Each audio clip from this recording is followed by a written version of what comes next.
आसवा एक गुरुत्वपूर्ण खबर को आंदोलन स्थल में पुलिस एसआई कुंभकर्ण निद्रा शोता दृश्य देखा मिलता।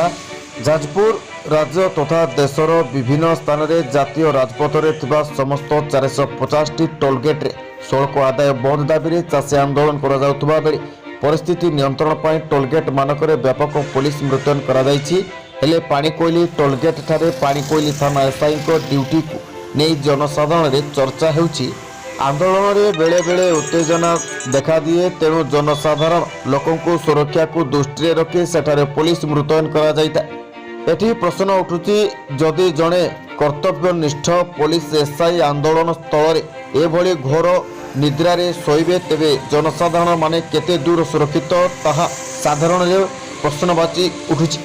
टिके भल भाव देखंतु, बाबू जनक पाणीकोइली थाना एसआई भावे नियुक्ति रे अछंती, किंतु आंदोलन स्थल रे बाबू जनक केमिति दीर्घ समय धरी घोर निद्रारे शोइतिबा प्रकाश।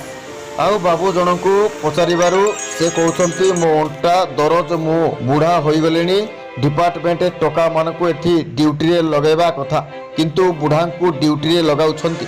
एठी प्रश्न उठुची, जदि पुलिस निजको बुढ़ा बोली कहि निजको एते दुर्बलर परिचय देबा, ताहले जनसाधारण को सुरक्षा जोगाइबारे पुलिस केते दूर समर्थ ताहा साधारण रे बड़ प्रश्नवाची सृष्टि करिछि। जाजपुर सरोज कुमार साहू को रिपोर्ट, जेएबीएन टीवी।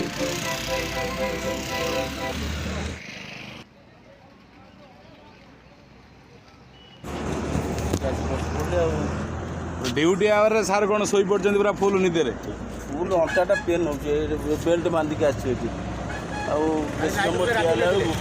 आपर राति ड्यूटी सकाल ड्यूटी न आसले न चले सब केते पड़ू मरिए मनुष्य आ बयस अच्छे आम एत खटी पारू नुआ टोका को आनिक सीना लगे कथा आम डिपार्टमेंट टोका को लगौनी आप कहीं सही कथा परा।